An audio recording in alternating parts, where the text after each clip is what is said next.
Unfortunately, we don't have the writings now since it's not working. But to continue the discussion, since we need to focus or discuss a lot of topics for this first grading, hopefully we'll be able to tackle half of this concept this morning. The targeted topic that I'm going to discuss, which is your pre-gestational conditions. But before we go to that, okay, nursing care of the high-risk client or pregnant women. When I talk about high-risk client or pregnant women, okay, high risk means to say that they are at a greater chance of acquiring conditions, and the conditions that we're going to discuss today. These women were actually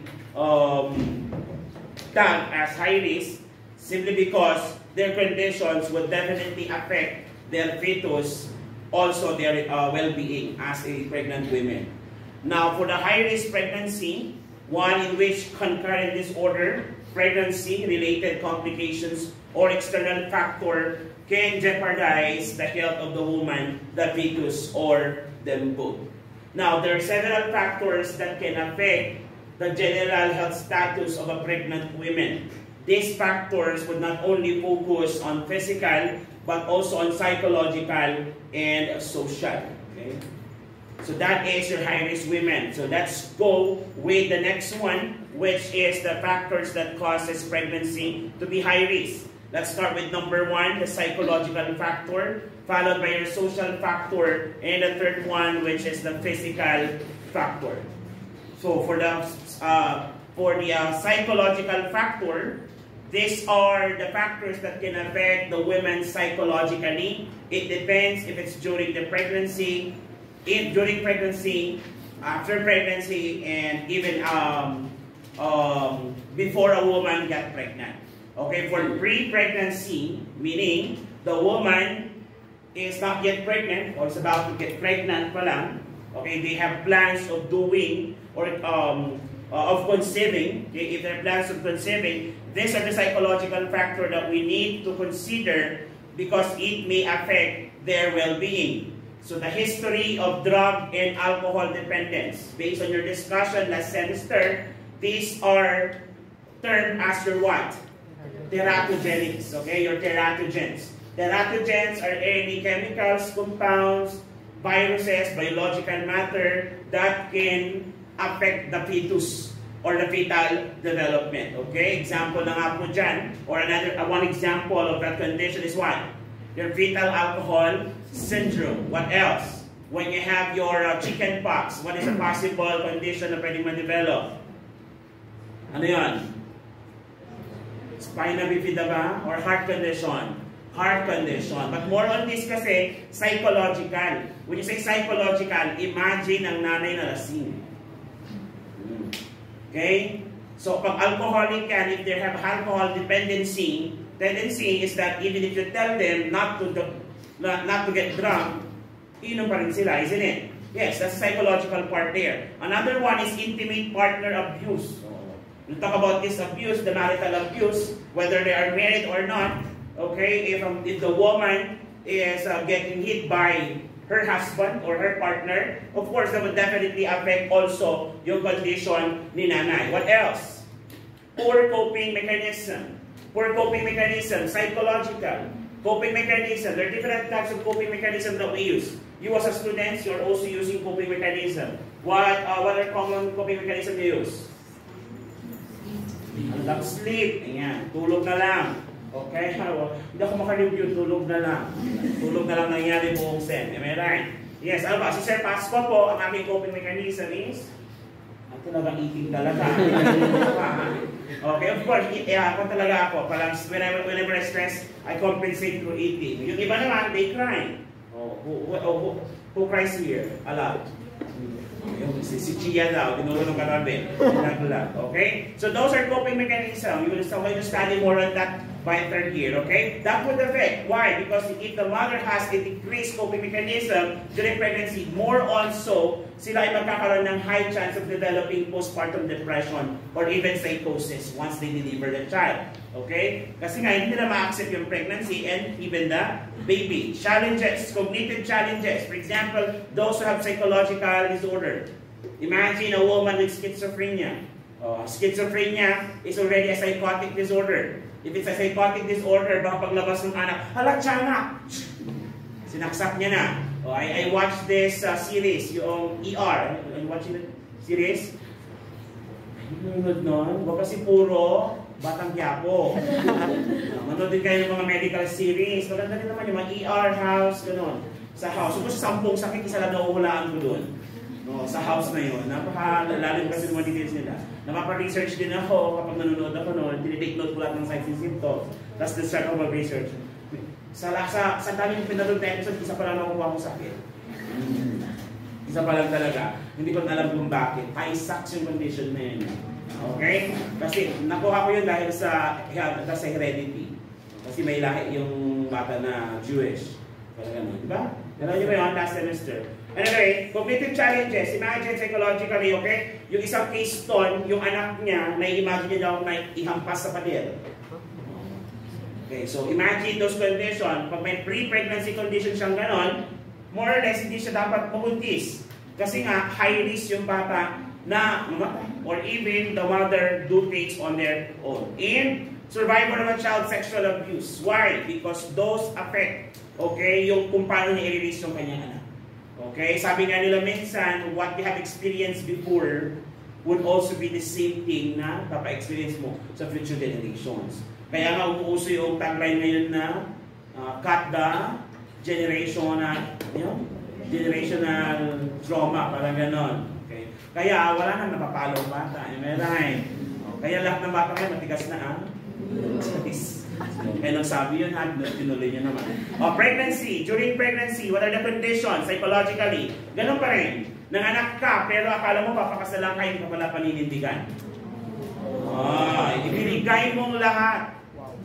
Umayang ka. Ngunit kulang. Kasi iniwan ka din. Okay? So, person, okay, loss of support of person, illness of a family member. Nako, yung sanang maaasawa mo biglang aksidente. Habang ikaw ay buntis, imbis na ikaw ang alagahan, dalawang naging anak mo, isang bedridden, tsaka isang sanggol. Okay? What else? Decreased self-esteem. Okay, by decreased self-esteem, dati pang model ang katawan mo, ngayon pang model na ng pigro lang, gano'n.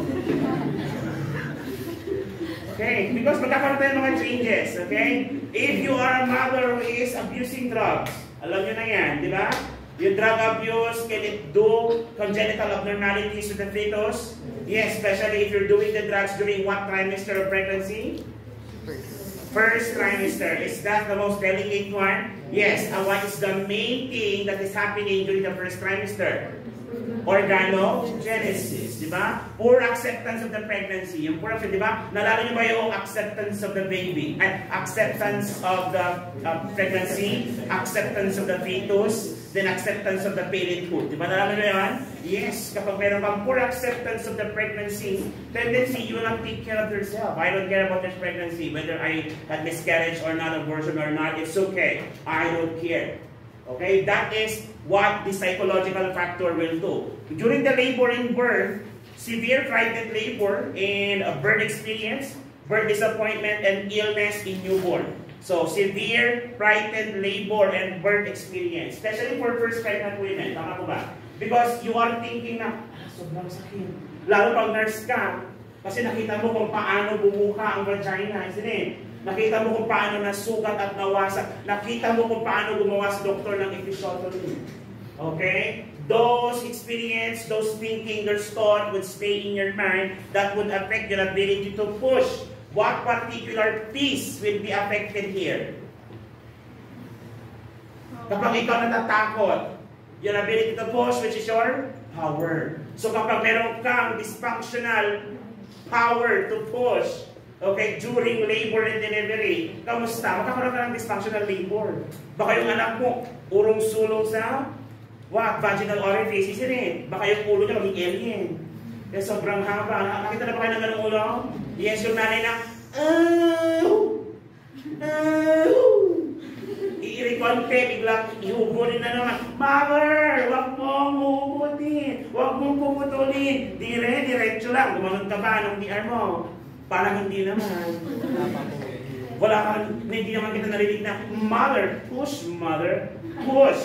Hindi naman kita narinig na gano'n. Dapat may mga gano'ng senaryo ha. Oh, so those are the psychological factors that would affect pregnant women. Another one is the social.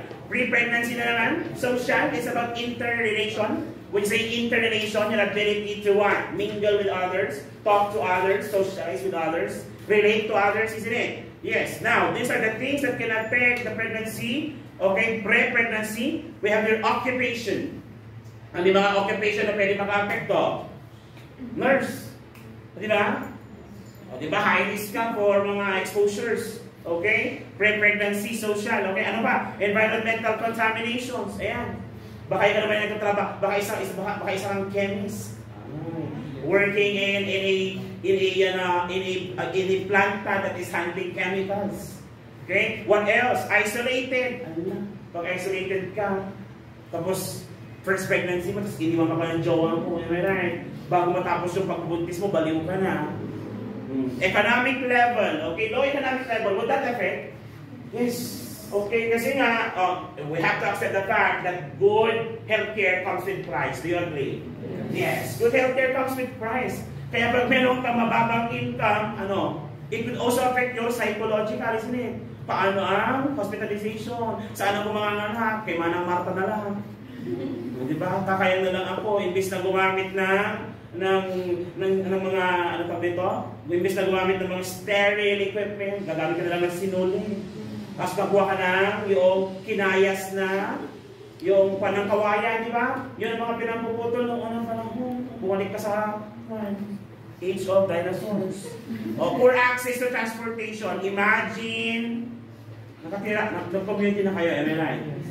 Nakita na sa mga community na from kalsada, lakad lang. Magano. Pag gano'n ang community mo, parang from the top of the mountain, you have to travel. Napanood niyo yung documentary ng Eyewitness, yung ambulansyang di paa. Alam, manood din kasi kayo mga gano'n. Wag puro batang jam. Parang butoy. O, maganda tayo gano'n, okay? Full access. O, remember community of nursing, the access should be within 30 minutes of travel time. If it's above that, that is no longer accessible, isn't it? Yes, pag ganun kalayo. High altitude, why? High altitude cases, why? Like for example, yes, there is a decrease or low level of oxygen. Because oxygen are high density gases, they tend to go down. Kaya sa mga taas na lugar, may mga cases tayo na may mga poor oxygenation tayo. Kaya nga, when you go to Mount Everest, hindi pwede yung wala kang mask. Okay? Kasi nga, when you go there, pag meron na yung peak, marami ka na sa peak, you have to wear mask na before you can go to the top. Kasi nga, wala na oxygen on that top. Kaya nga, pag umaskay ka ng aeroplano, gano'n din. No, wala. Kaya may air conditioning tayo to provide for the oxygen. Next, lifestyle. Highly mobile lifestyle. If your lifestyle, yung parang buntis ka na, pero nasa ampersand. Ganyan ka doon. Tapos naka-crop top ka lang. Tapos buntis ka na. Hey, babe. Alagi mo pati. Highly mobile lifestyle. Okay, poor housing and the lack of support from people. Another one, during pregnancy, refusal to neglected prenatal care. Ayan. Okay, refusal or neglected prenatal care. Do you need to go for prenatal care or check up? Yes. Okay, that's very important. Kaso nga lang, may mga factor na nag-decline sa'yo para mag-go for prenatal check-up. Example, okay, masungit yung nurse doon sa health center, isn't it? O kaya wala kang pera. O simply because ayaw mo lang, kasi may topak ka. Ayaw mo lang, nagpa-jerjer ka lang, but you don't care about the baby. O kaya wala kang sinasabi sa mga bahay ito, di ba? Your generation is in that generation na that sexual intercourse is already common at your age. So kung hindi mo mapigilan, at least protect yourself. Protect yourself from being pregnant or protect yourself from acquiring STDs. Okay? Another one is conception less than 1 year after the last pregnancy. Hala, 3 buwan pa lang yung anak ko, buntis ka na naman. Kababalik lang ng regla mo, 3 months from the delivery, nakipag-jerjer na, buntis ka lang. Kung hindi mo sana, Sir, hindi kasi makapagpigil si husband. Hinamay mo na lang sana. O kaya gumamit ng... Yun naman yun eh. Kung hindi mapigilan, gawa ng paraan. Eh wala eh. Kinalbit ka. Go, come on baby. Inahin mo na yung katawan mo na parang tari-tari. Then labor and birth, lack of support person, inadequate home or infant care, and unplanned cesarean birth.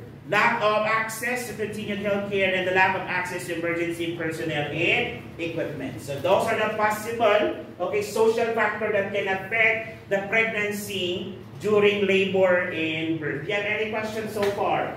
Okay, let's wrap it. It's all in your motion, isn't it? Yes, you can just go back in there para mas mapasadahan ko lang, okay? Now, for the physical factor, these are the possible physical factor that can affect the pregnancy. We have the visual and hearing challenges. Of course, not all of us can do sign language. Ang kita pala gano'n ng buntis na, hindi ka makapag-communicate, isn't it? Ay, di ba? Mabatawa ng tawang Miss Kwan. Motot ka dyan, ilabas mo lang pag pinipigilan mo kasi motot. Pelvic inadequacy or misshape. Nalala niyo to? What is the most ideal pelvis for a woman? Ano ulit? Gynae.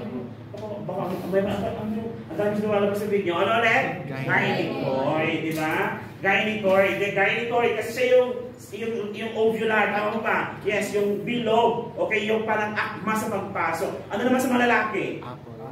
Your? Apple. Apple? Android.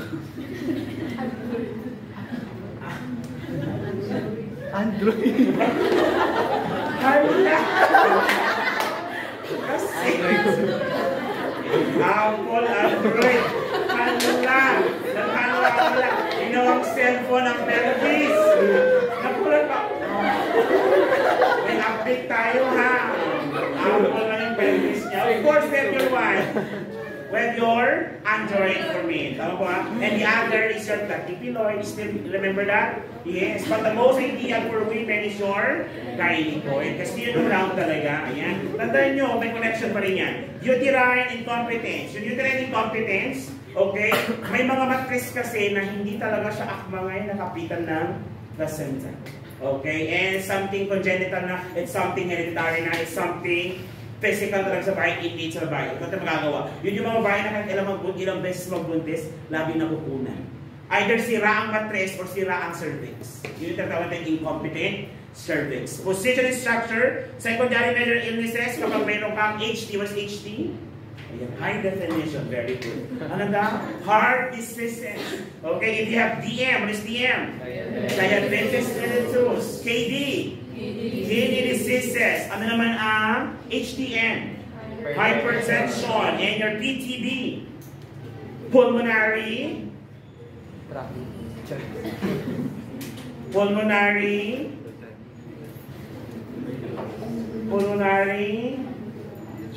tubule, very good. Look at that, pulmonary tubule.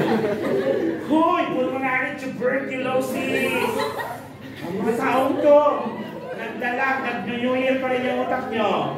And your CA, which is your cellular aberration. Then, poor OBGYN history. Ano poor OBGYN history? Nalala nyo si GT Pump? Yes. Yan, yung GT Pump score mo. Kung ang GT Pump score mo is G7P0, maganda ba yun? Hala, wala pang nabuhay sa pitong pagbubuntis mo, ano? Yun ang ibig sabihin, poor history. History of previous poor pregnancy outcome. Obesity, wag nyo tignan, hindi ako nagbubuntis. Bago matapos ang taon na ito, hindi na ako obese. Charisse. PID, what is PID? Person in disability. Very good. Person in disability. Pelvic, inflammatory disease, cigarette, and substance abuse. Those are some of the physical factors that can affect pre-pregnancy. During pregnancy naman, ito naman yung mga bagay-bagay na pwede maka-apekto. Subject to trauma. Ano may trauma? Yung jowa mo na dalit, ginawa, sinapak ka sa tiyan. Pero yung anak mo humilang. Buti pa yung anak mo nakailang, ikaw hindi. Hala, naipasa mo lahat ng brain cells sa bata. FNE, anong FNE? Fluid and electrolyte imbalance. You know how important fluids and electrolytes kapag ikaw ay buntis. Tama ba? Yes, it's something to do with the production of fluid para ma-create ang amniotic fluids. You remember that? Yes, at dapat yun kailangan na maintain. Drug intake, that's why drugs are classified according to classification. Hala, category A, B, C, D, and X. Akala ko mag-i-i. X, tama ba? Yung wrong na drugs is X. Yung tama or pwede sa buntis is A. Habang papataas ang letter, ibig sabihin, hindi siya pwede sa 1. Habang pababa, kumuntang A, mas safe naman yung gamot. Still remember that? Yes, that's the activation. Kaya kaya tinitignan mo lang pag namili ka ng gamot, is this drug category A, B, C, D, or E? Because if you are pregnant, then you have to take note of that, isn't it? Yes, okay? What else? GDM, multiple gestation. Multiple gestation ay multiple gestation. Multiple, hindi lang isa. Gestation, pagbubuntis. Multiple gestational condition is what? Multiple pregnancy. You have more than one. Yung pinakamarami nakita ko, quadruplex. Dito. Yes, in Russia, yung case na yun. Sa Pilipinas, 3. At 3 na nakita ko. Si Hart dapat. Diba? Dalawa lang nabuhay. Ay, isa lang, ay, wala nabuhay pa. Pilipinas dapat. Next, PIA, nutrition, GDM, nutritional diabetes mellitus, nutrition deficiency, your iron, folic acid deficiency, PIH, what is PIH? Pregnancy-induced hypertension, infection, amniotic fluid hypertension, sobrang taas ang amniotic fluid mo, and post-maturity, tsaka bleeding. Then the labor and birth naman po, we have your hemorrhage, which is the most common complication post-pregnancy, isn't it? Most common complication niya. We have your infection, fluid and electrolyte imbalance, dystocia, precipitous birth, laceration of the cervix and vagina, cephalopelvic disproportion, internal fetal monitoring, and retained placenta are all conditions that can affect the baby post-pregnancy. Most of it will lead to hemorrhage. Okay, is hemorrhage deadly? Yes. Anong possible complication? Hypo? Hypo? Hypo?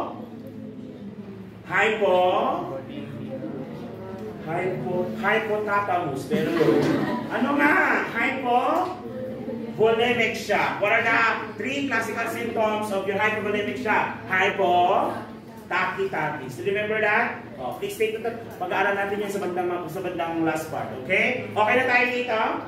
Okay na tayo dito? Now, let's proceed now to pre-gestational condition. Fortunately, we don't have the writings now since it's not working. But we continue the discussion since we need to focus or discuss a lot of topics for this first grading. Hopefully, we'll be able to tackle half of this concept this morning. The targeted topic that I'm going to discuss, which is your pre-gestational conditions. But before we go to that, okay, nursing care of the high-risk client or pregnant women. When I talk about high-risk client or pregnant women, okay, high-risk means to say that they are at a greater chance of acquiring conditions and the conditions that we're going to discuss today. These women were actually tagged as high-risk simply because their conditions would definitely affect their fetus, also their well-being as a pregnant women. Now, for the high-risk pregnancy, one in which concurrent disorder, pregnancy-related complications, or external factor can jeopardize the health of the woman, the fetus, or them both. Now, there are several factors that can affect the general health status of a pregnant woman. These factors would not only focus on physical, but also on psychological and social. Okay? So that is your high-risk women. So let's go with the next one, which is the factors that causes pregnancy to be high risk. Let's start with number 1, the psychological factor, followed by your social factor, and the third one, which is the physical factor. So for the psychological factor, These are the factors that can affect the women psychologically. It depends if it's during the pregnancy, during pregnancy, after pregnancy, and even before a woman got pregnant. Okay, for pre-pregnancy, meaning the woman is not yet pregnant or is about to get pregnant pa lang. Okay, they have plans of doing or of conceiving. Okay, if they have plans of conceiving, these are the psychological factor that we need to consider because it may affect their well-being. So the history of drug and alcohol dependence, based on your discussion last semester, these are termed as your what? Teratogenics, okay? Your teratogens. Teratogens are any chemicals, compounds, viruses, biological matter that can affect the fetus or the fetal development, okay? Example na nga po dyan, or one example of that condition is what? Your fetal alcohol syndrome. What else? When you have your chicken pox, what is a possible condition na pwedeng ma-develop?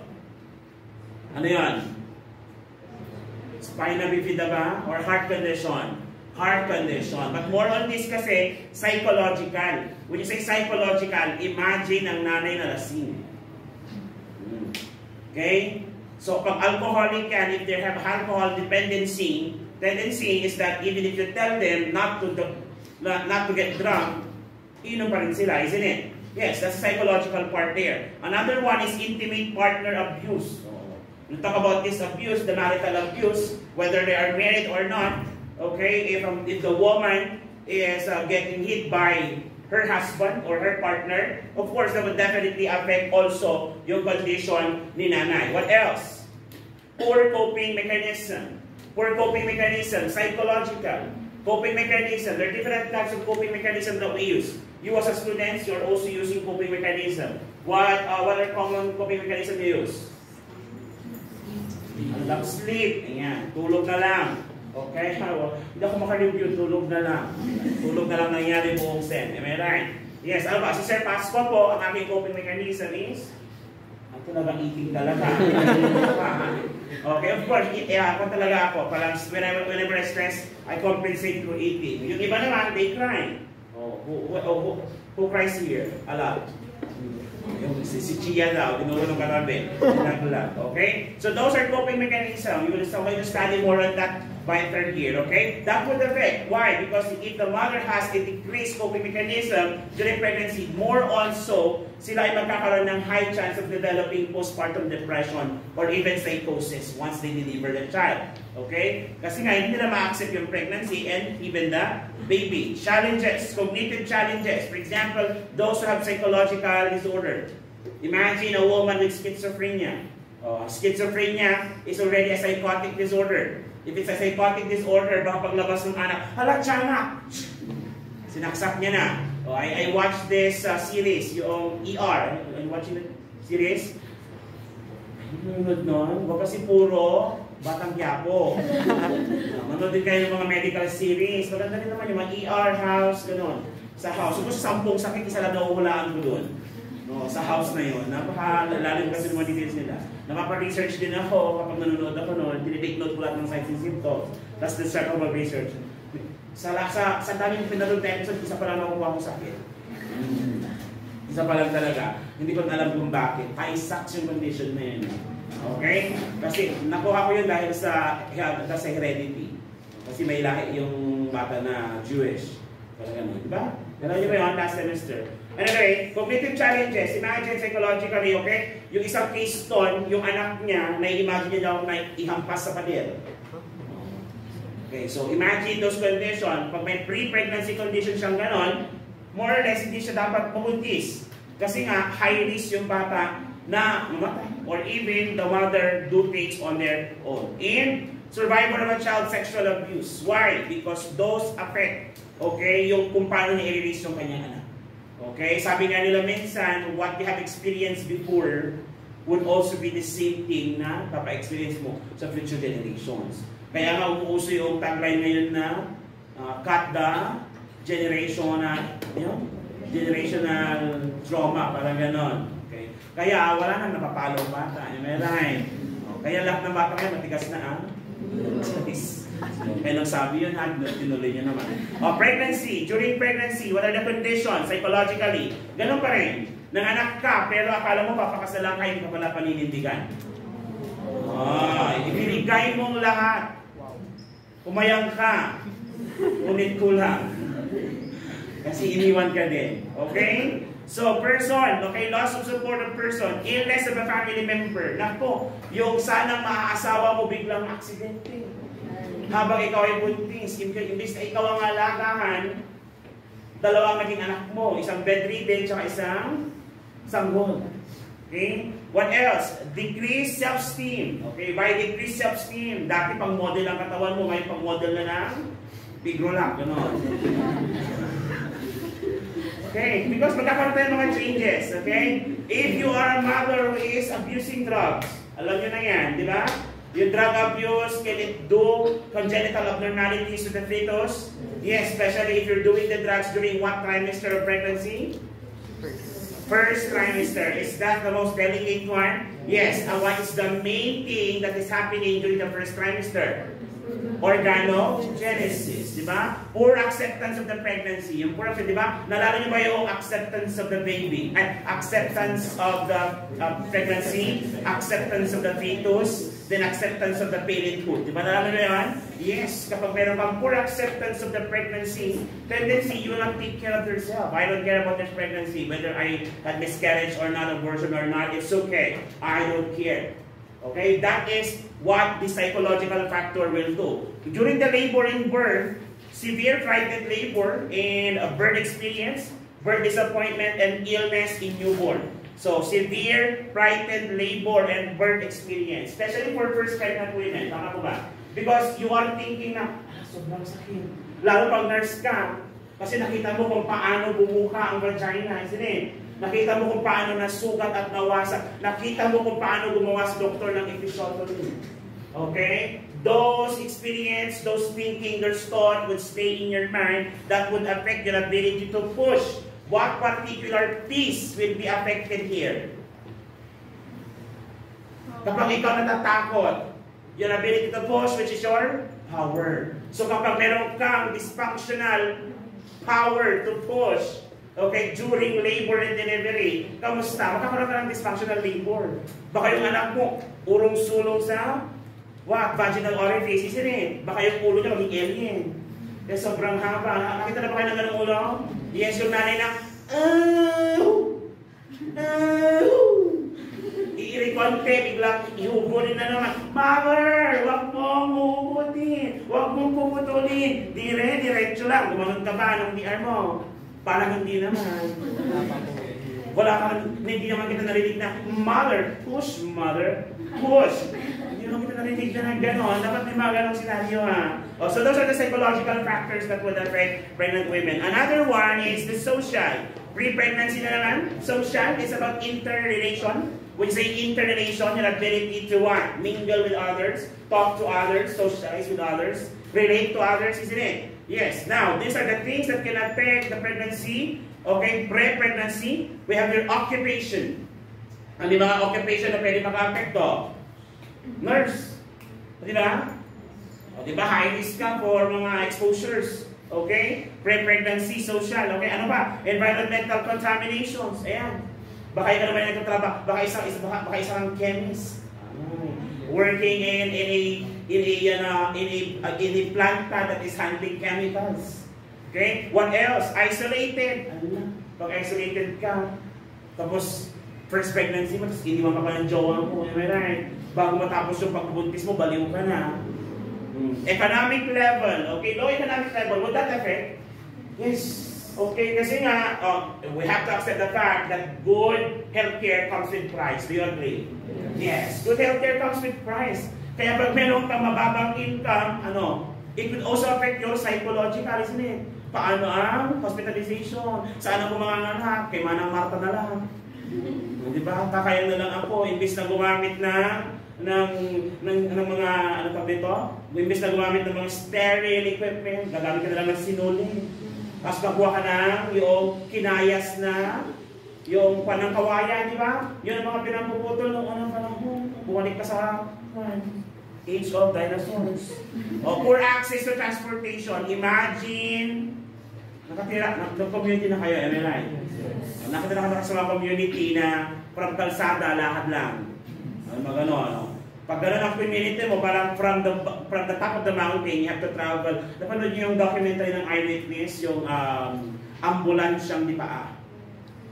Alam, manood din kasi kayo ng mga gano'n. Wag puro batang jump. Parang butoy. O, maganda tayo gano'n, okay? Poor access. O, remember community of nursing, the access should be within 30 minutes of travel time. If it's above that, that is no longer accessible, isn't it? Yes, pag ganun malayo. High altitude, why? High altitude cases, why? Like for example, yes, there is a decrease or low level of oxygen. Because oxygen are high density gases, they tend to go down. Kaya sa mga taas na lugar, may mga cases tayo na may mga poor oxygenation tayo. Kaya nga when you go to Mount Everest, hindi pwede yung wala kang mask. Okay, kasi nga when you go there, pag meron na yung peak, marami ka na sa peak, you have to wear mask na before you can go to the top. Kasi nga, wala na oxygen on that top. Kaya nga pag umasakay ka ng aeroplano, ganun din. No, wala. Kaya may air conditioning tayo to provide for the oxygen. Next, lifestyle. Highly mobile lifestyle. If your lifestyle, yung parang buntis ka na pero nasa ampersand. Ganyan ka doon. Tapos naka-crop top ka lang. Tapos buntis ka na lang. Hey babe, alam niyo pati. Highly mobile lifestyle. Okay, poor housing and the lack of support from people. Another one, during pregnancy, refusal to neglected prenatal care. Ayan. Okay, refusal or neglected prenatal care. Do you need to go for prenatal care or check up? Yes. Okay, that's very important. Kaso nga lang, may mga factor na nag-decline sa'yo para mag-go for prenatal check-up. Example, okay, masungit yung nurse doon sa health center, isn't it? O kaya wala kang pera. O simply because ayaw mo lang, kasi may topak ka. Ayaw mo lang, nagpa-jerjer ka lang, but you don't care about the baby. O kaya wala kang sinasabi sa mga babae ito, di ba? Your generation is within that generation na that sexual intercourse is already common at your age. So kung hindi mo mapigilan, at least protect yourself. Protect yourself from being pregnant or protect yourself from acquiring STDs. Okay? Another one is conception less than 1 year after the last pregnancy. Hala, 3 buwan pa lang yung anak mo, buntis ka na naman. Kababalik lang ng regla mo, 3 months from delivery, nakipag-jerjer ka na, buntis ka na.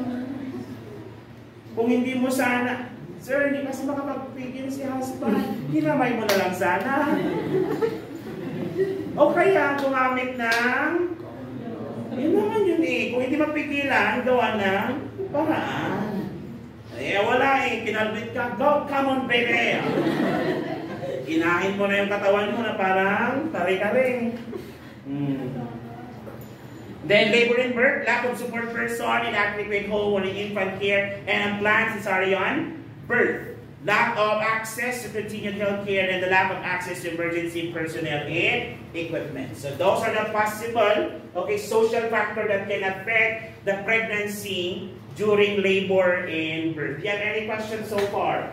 Okay, let's wrap it. It's all in your motion, isn't it? Yes, you can just go back in there para mapasadahan ko lang, okay? Now, for the physical factor, these are the possible physical factor that can affect the pregnancy. We have the visual and hearing challenges. Of course, not all of us can do sign language. Ang kinapalagaan ng buntis na, hindi ka makapag-communicate, isn't it? Ayun na. Lupatawa ng tawang Miss Kwan. Motot ka dyan, ilabas mo lang pag pinipigilan mo kasi pelvic inadequacy or misshape. Nalala niyo to, what is the most ideal pelvis for a woman? Ano ulit? Gynae. Baka ang dami lumalabas sa video. Ano ulit? Gynae, di ba? Gynae kasi siya yung ovular, tama mo ba? Yes, yung bilog. Okay, yung parang akma sa pagpasok. Ano naman sa mga lalaki? Apple. Your? Apple. Apple? Android.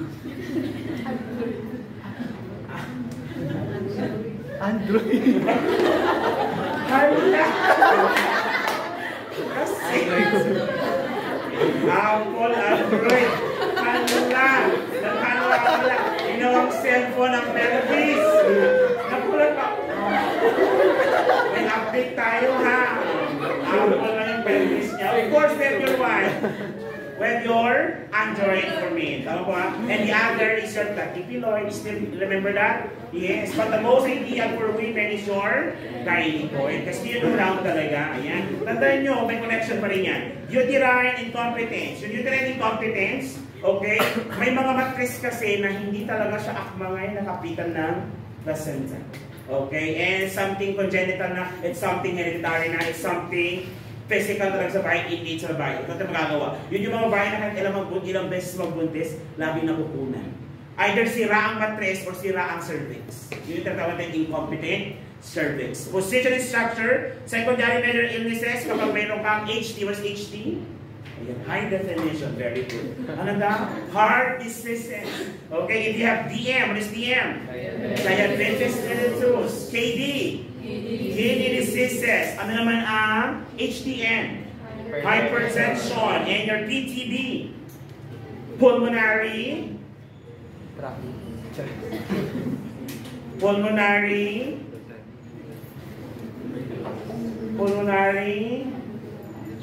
tubule. Very good. Look at that. Pulmonary tubule. Hoy! Pulmonary tuberculosis. Ang mga taong to. Nagdalag, nag-New Year pa rin yung utak nyo. And your CA, which is your cellular aberration. Then, poor OBGYN history. Ano poor OBGYN history? Nalala nyo si GT Pump. Yes. Yan, yung GT Pump score mo. Kung ang GT Pump score mo is G7P0, maganda ba yun? Hala, wala pong nagpuhay sa pitong pagbubuntis mo, ano? Yun ang ibig sabihin, poor history. History of previous poor pregnancy outcome. Obesity, wag niyo akong tignan, hindi ako nagbubuntis. Bago matapos ang taon na ito, hindi na ako obese. Charisse. PID, what is PID? Person in disability. Very good. Person in disability. Pelvic, inflammatory disease, cigarette, and substance abuse. Those are some of the physical factors that can affect pre-pregnancy. During pregnancy naman, ito naman yung mga bagay-bagay na pwede maka-apekto. Subject to trauma. Ano may trauma? Yung jowa mo na dalit, ginawa, sinapak ka sa tiyan. Pero yung anak mo humilang. Oh. Buti pa yung anak mo nakailang, ikaw hindi. Hala, naipasa mo lahat ng brain cells sa bata. FNE, anong FNE? Fluid and electrolyte imbalance. You know how important fluids and electrolytes kapag ikaw ay buntis. Tama po ba? Yes, it's something to do with the production of fluid para ma-create ang amniotic fluids. You remember that? Yes, at dapat yun kailangan na maintain. Drug intake, that's why drugs are classified according to classification. Hala, category A, B, C, D, and X. Akala ko mag-iingin. X, ano ba? Yung wrong na drugs is X. Yung tama or pwede sa buntis is A. Habang mapataas ang letter, ibig sabihin, hindi siya pwede sa 1. Habang pababa, kumuntang A, mas safe naman yung gamot. Still remember that? It's not the activation. Kaya kaya tinitignan mo lang pag namili ka ng gamot, is this drug category A, B, C, D, or A? Because if you are pregnant, then you have to take note of that, isn't it? Yes, okay? What else? GDM, multiple gestation. Multiple gestation ay multiple gestation. Multiple, hindi lang isa. Gestation, pagbubuntis. Multiple gestational condition is what? Multiple pregnancy. You have more than one. Yung pinakamarami nakita ko, quintuplex. Dito. Yes, in Russia, yung case na yun. Sa Pilipinas, 3. At 3 na nakita ko. Si Hart dapat. Diba? Dalawa lang nabuhay. Ay, isa lang. Ay, wala nabuhay pa. Pilipinas dapat. Next, PIA, nutrition, GDM, nutritional diabetes mellitus, nutrition deficiency, your iron, folic acid deficiency. PIH, what is PIH? pregnancy-induced hypertension, infection, amniotic fluid hypertension, sobrang taas ang amniotic fluid mo, and post-maturity, tsaka bleeding. Then the labor and birth naman po, we have your hemorrhage, which is the most common complication post-pregnancy, isn't it? Most common complication niya. We have your infection, fluid and electric imbalance, dystocia, precipitous birth, laceration of the cervix and vagina, cephalopelvic disproportion, internal fetal monitoring, and retained placenta are all conditions that can affect the baby post-pregnancy. Most of it will lead to hemorrhage. Okay, is hemorrhage deadly? Yes. Anong possible complication? Hypo? Hypo? Hypo? Hypo? Hypothalamus. Pero ano nga? Hypovolemic shock. What are the 3 classical symptoms of your hypovolemic shock? Tachytachy. So remember that? Oh, please take note. Pag-aaral natin yan sa bandang last part. Okay? Okay na tayo dito? Okay na tayo dito? Now, let's proceed now to pre-gestational condition.